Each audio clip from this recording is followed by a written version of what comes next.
with the story yesterday after Theseus had agreed to go to Crete as part of the tribute. So no one who has gone on that or been part of that tribute to Crete has ever returned alive. So it's just assumed that the Minotaur killed everyone who's ever been sent. So we're picking up right at the Crete section. All Athens was at the pier to see the black-sailed ship depart. The parents of the victims were weeping and tearing their clothing. The maidens and the young men, chosen for their beauty and courage, stood on the deck trying to look proud. But the sound of lamentation, mourning, reached them, and they wept to see their parents weep. Then Theseus felt the cords of his throat tighten with rage. He stomped his foot on the deck and shouted, "Up, anchor, and away!" as though he were the captain of the vessel. The startled crew obeyed, and the ship moved out of the harbor. Theseus immediately called the others to him. "Listen to me," he said. "You are not to look upon yourselves as victims, or victims you will surely be. The time of tribute has ended. You are to regard this voyage not as a submission, but as a military expedition. Everything will change, but first you must change your own way of looking at things. Place your faith in my hands. Place yourselves under my command. Will you?" "We will," they shouted. Think about what trait Theseus is showing there, because to me, that's a really positive trait that you could put on your chart, which will be your work for today.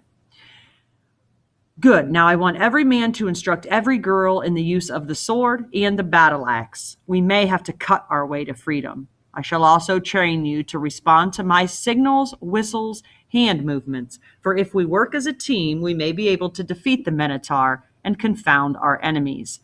They agreed eagerly. They were too young to live without hope, and Theseus's words filled them with courage. Every day he drilled them, man and maiden alike, as though they were a company of soldiers. He taught them to wrestle in the way he had invented. And this wild young activity, this sparring and fencing, so excited the crew that they were eager to place themselves under the young man's command. "Yes," he said, "I will take your pledges. You are Athenians. Right now that means you are poor, defeated, living in fear. But one day, Athenian will be the proudest name in the world, a world to make warriors quake in their armor, kings shiver upon their thrones." Now, King Minos of Crete was the most powerful king in all the world. His capital, Knossos, was the gayest, richest, proudest city in the world. And the day, each year, when the victims of the Minotaur arrived from Athens was always a huge feast day.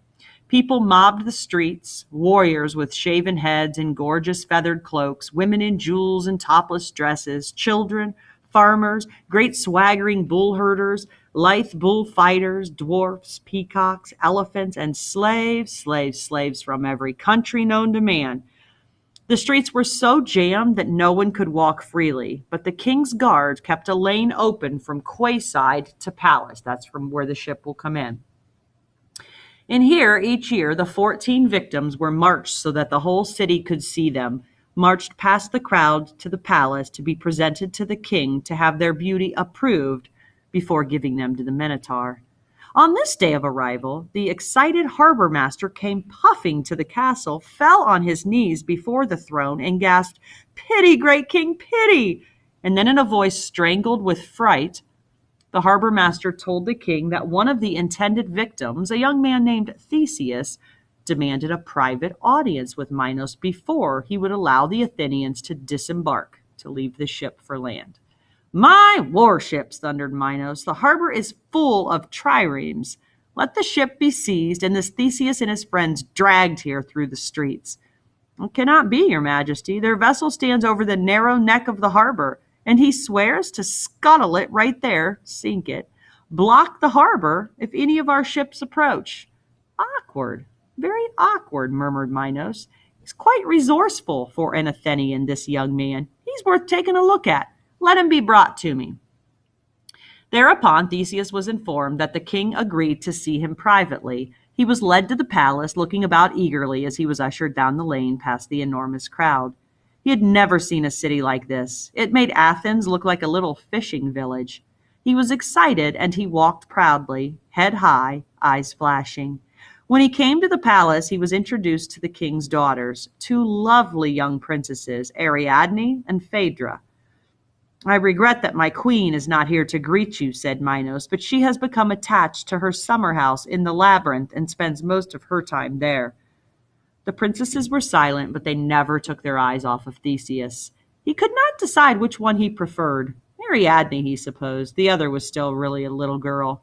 But she had a curious cat-faced look about her that intrigued him. However, he could not give much thought to this. His business was with the king.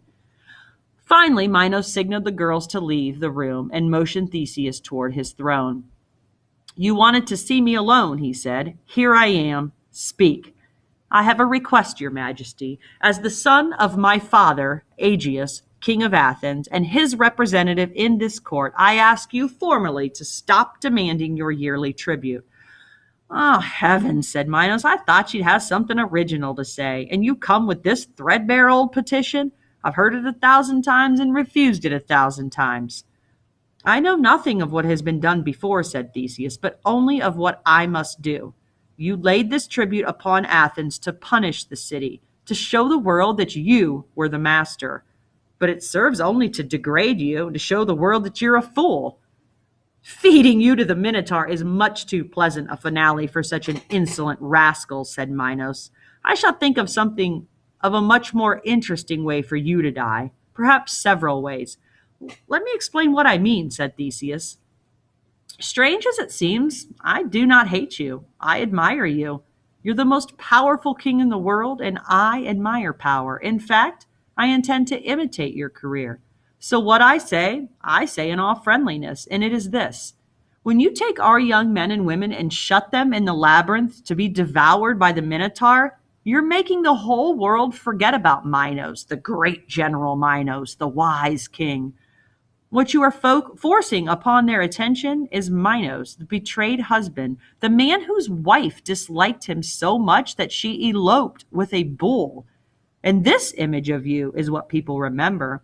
Drop the tribute, I say, and you will once again live in man's mind as warrior, lawgiver, and king. You're an agile debater, said Minos, as well as a very reckless young man saying these things to me.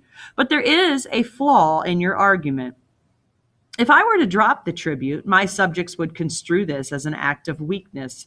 They would be encouraged to launch conspiracies against me.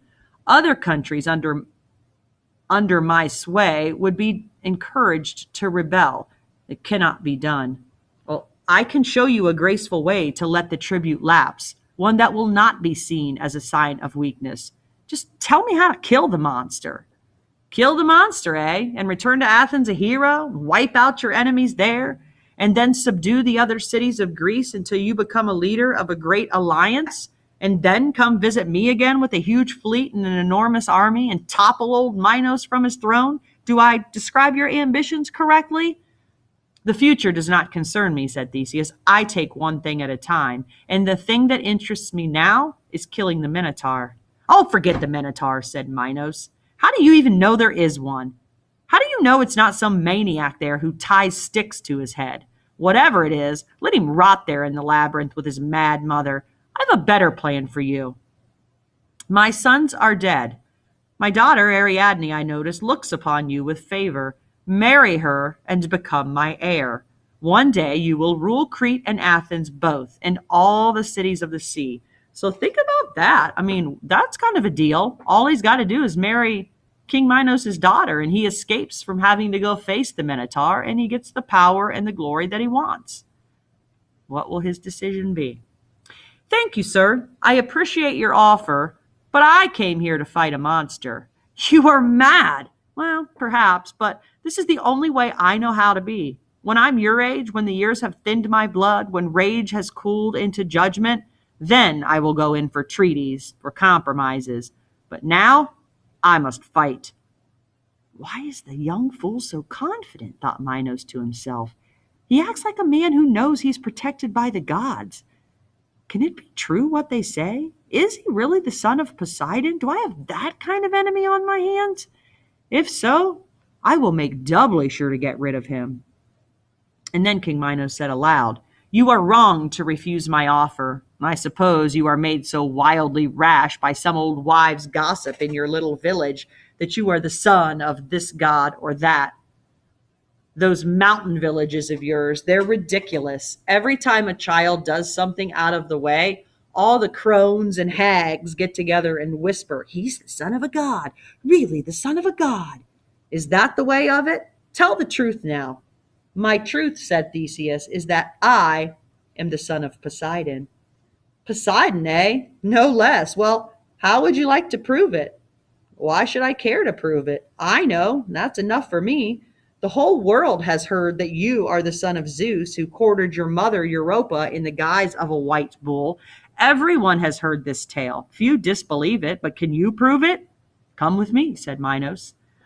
He led him out of the palace beyond the wall to a cliff overlooking the sea. He stood tall, raised his arms, and said, Father Zeus, make me a sign. Lightning flashed so furiously that the night became brighter than day, and the sky spoke in thunder. Then Minos dropped his arms. The light stopped pulsing in the sky, and the thunder was still. Well, said Minos, have I proved my parentage?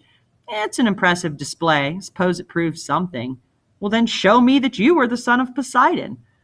Minos took the crown from his head and threw it over the cliff into the sea. They heard the tiny splash far below. If you are his son, the sea holds no terror for you. Get me my crown, said Minos. Without a moment's hesitation, Theseus stepped to the edge of the cliff and leaped off.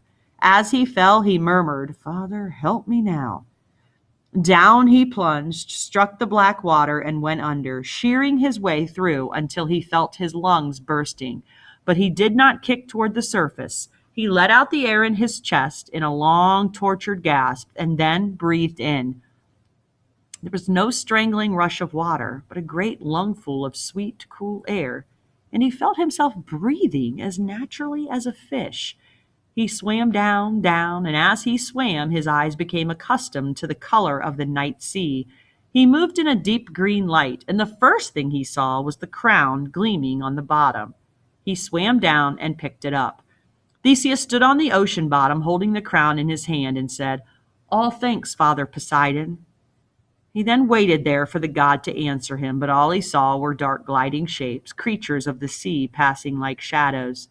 He swam slowly to the surface, climbed the cliff, and walked to where Minos was waiting. Your crown, sir. Thank you. Are you convinced now that Poseidon is my father? I am convinced that the water is more shallow here than I thought. Convinced that you are lucky. Luck? Is that not another word for divine favor? Well, perhaps, but at any rate, I'm also convinced that you are a dangerous young man, so dangerous that I am forced to strip you of certain advantages allowed those who face the Minotaur. You will carry neither sword nor axe, but only your bare hands. And your luck, of course. I think we will not meet again. So farewell. He whistled sharply. His royal guard appeared, surrounded Theseus, and marched him off to a stone tower at the edge of the labyrinth. There they locked him up for the night.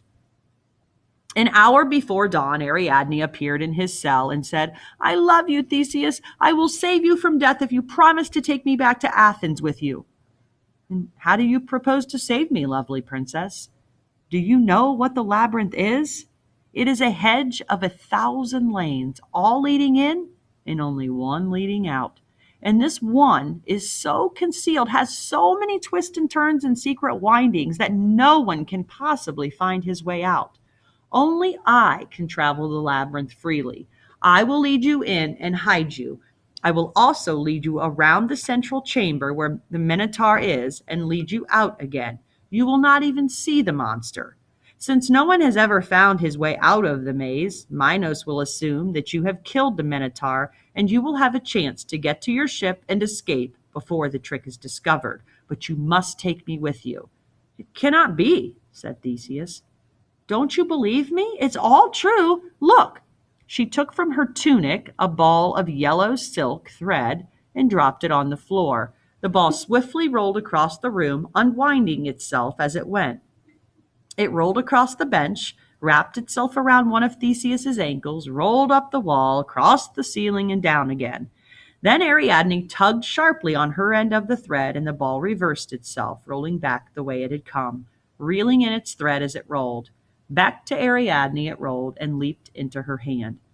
"This was made for me by old Daedalus," and said Ariadne. "It was he who built the labyrinth, and my father shut him up in it too.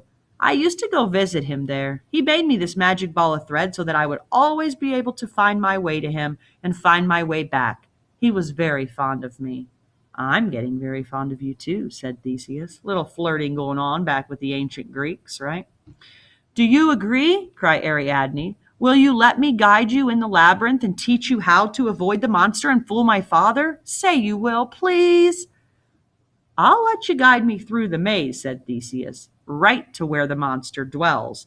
You can stay there and watch the fight, and when it's over, you can lead me back." "But I won't be able to. You'll be dead. It's impossible for you to fight the Minotaur." "It's impossible for me not to." "But you won't even be armed." "I've always traveled light, sweet princess, and taken my weapons from the enemies. I see no reason to change my habits now." "Are you the kind of girl who seeks to change a man's habits? Because if you are, I don't think I want to take you back to Athens with me." "Oh, please do not deny me your love," she said. "I will do as you say."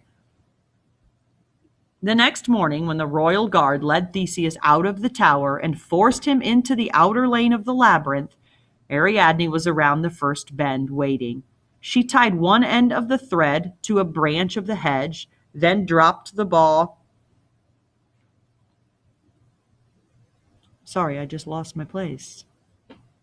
Then dropped the ball to the ground. It rolled slowly, unwinding. They followed hand in hand. It was pleasant walking in the labyrinth. The hedge grew tall above their heads and was heavy with little white, sweet-smelling flowers. The lane turned and twisted and turned again, but the ball of thread ran ahead, and they followed it. Theseus heard a howling. "It sounds like the wind," he said. "No, it's not the wind. It is my mad mother howling." They walked farther. They heard a rumbling, crashing sound. "What's that?" "That is my brother. He's hungry." They continued to follow the ball of thread. Now the hedges grew so tall the branches met above their heads, and it was dark. Ariadne looked up at him sadly. He bent his head and brushed her lips with a kiss. "Please don't go to him," she said. "Let me lead you out now."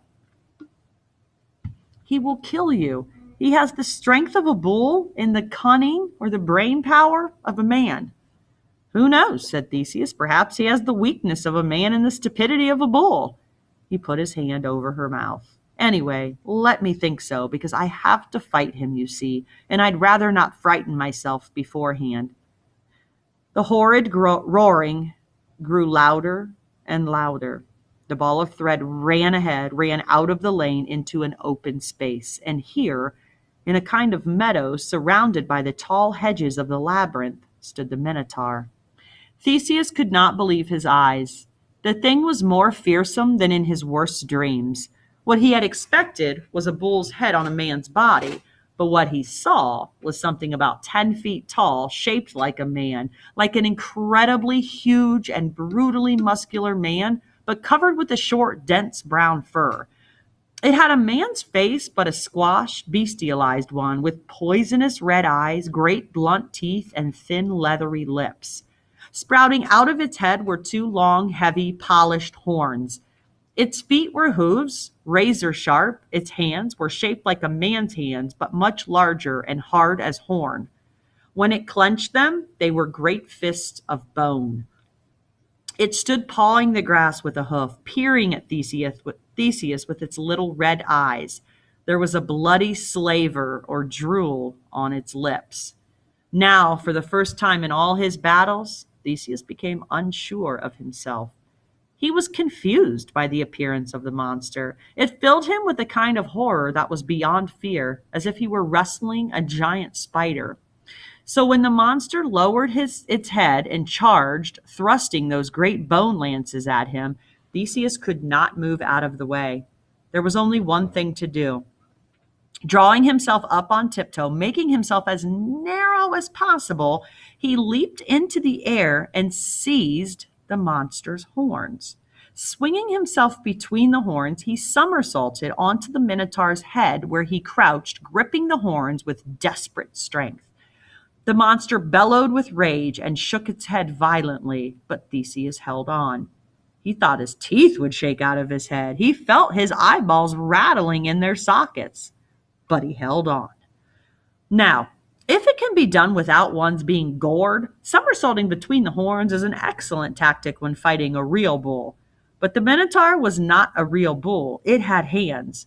So when Theseus refused to be shaken off, but stood on the head between the horns, trying to dig his heels into the beast's eyes, the Minotaur stopped shaking his head, closed his great horny fist, big as a cabbage and hard as a rock, and struck a vicious backward blow, smashing his fist down on his head, trying to squash Theseus as you would squash a beetle.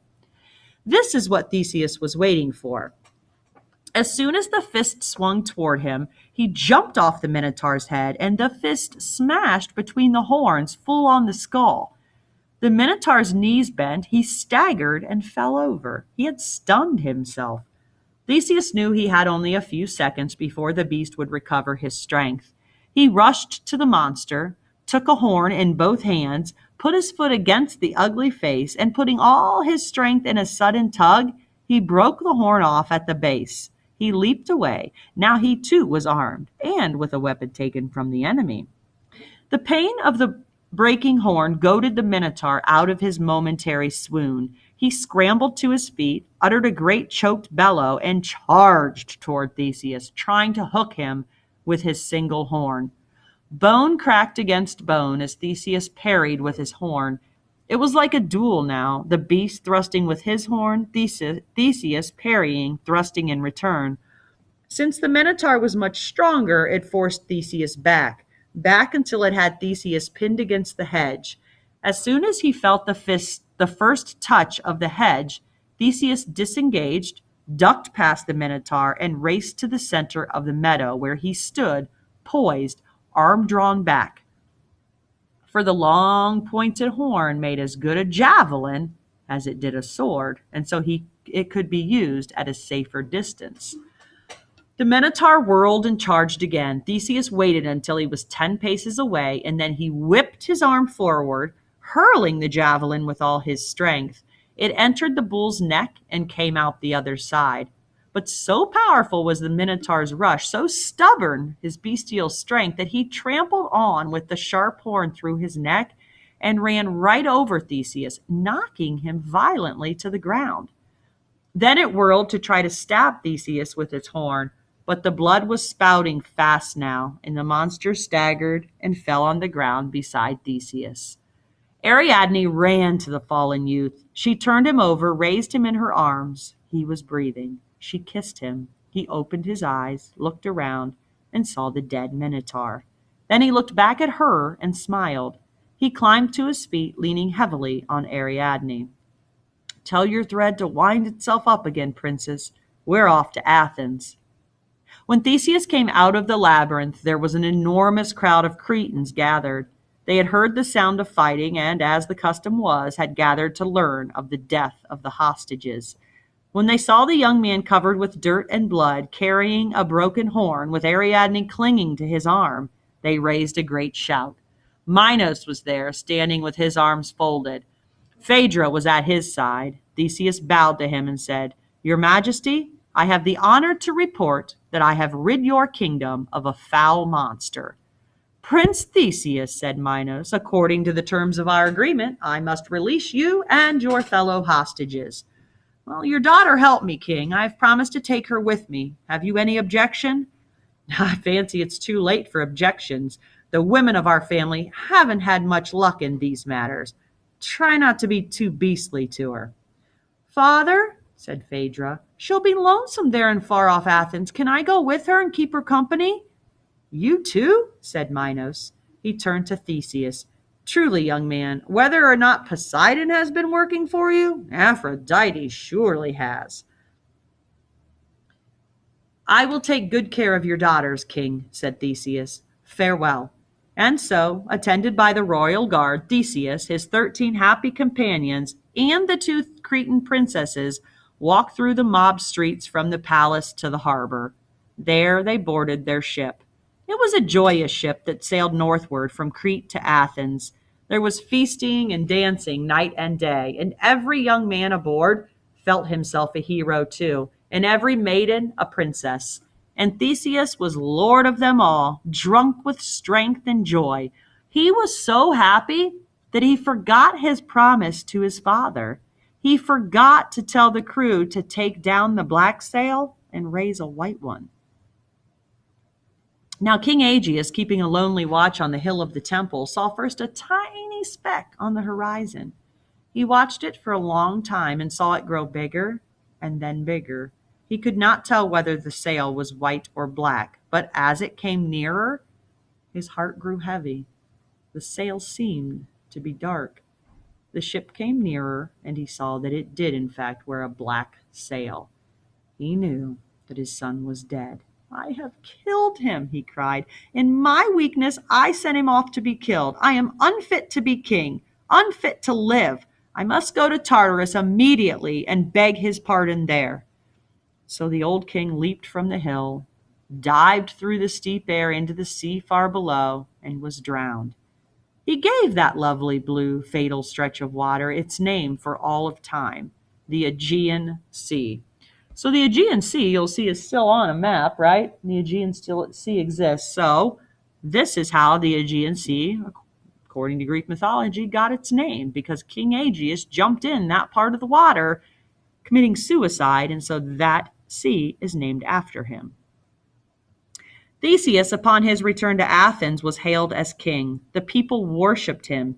He swiftly raised an army, wiped out his powerful cousins, and then led the Athenians forth into many battles, binding all the cities of Greece together in an alliance. Then, one day, he returned to Crete to reclaim the crown of Minos that once he had recovered from the sea. All right, so now that we're done, I would like you to go to the assignment, which is the character chart in Schoology, and complete that. And that's all you have to do for today.